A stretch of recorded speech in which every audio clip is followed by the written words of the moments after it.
ગુરુની જરૂર પડે, કારણ કે ગુરુ વગર જ્ઞાન નહીં, ગુરુ વગર ભાન નહીં, ગુરુ વગર માન નહીં, અને ગુરુ વગર સન્માન નહીં, અને ગુરુ વગર શાન નહીં.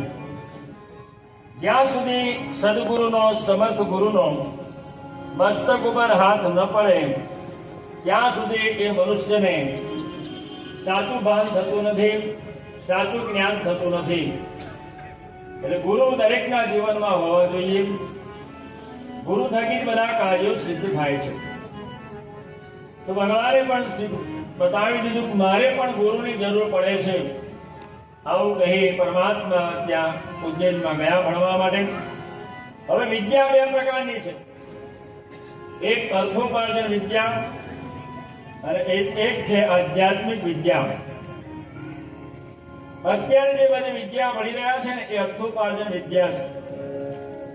ડોક્ટર, એન્જિનિયર, સાયન્ટિસ્ટ, આ બીજી બધી વિદ્યાઓ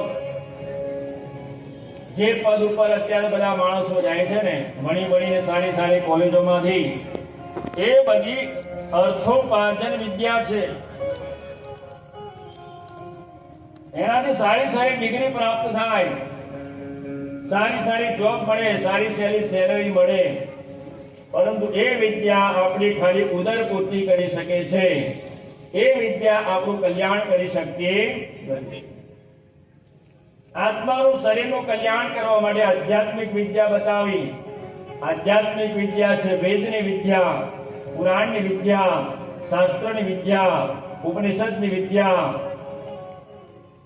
આ બધી વિદ્યા આધ્યાત્મિક વિદ્યા છે, જે ભોગ અને મોક્ષ બંને આપનારી વિદ્યા છે. અને આવી વિદ્યા પ્રાપ્ત કરનારા બહુ ઓછા છે. અને આવી વિદ્યા કોઈને પ્રાપ્ત કરવી નથી. કારણ કે જો ધોતિયું પહેરે તો છોકરી લગ્ન કરવા તૈયાર નથી. ધોતિયા વાળો ગમતો નથી. જાણે એવું ધોને. હવે અત્યારે કોઈ ધોતિયા વાળો ગમતો નથી, કોઈને ચોટલી વાળો ગમતો નથી, કોઈ કર્મકાંડ પૂજા પાઠ કરે તે ગમતું નથી. નોકરી કરો તો અમારી છોકરી તમારી સાથે પરણાવીએ.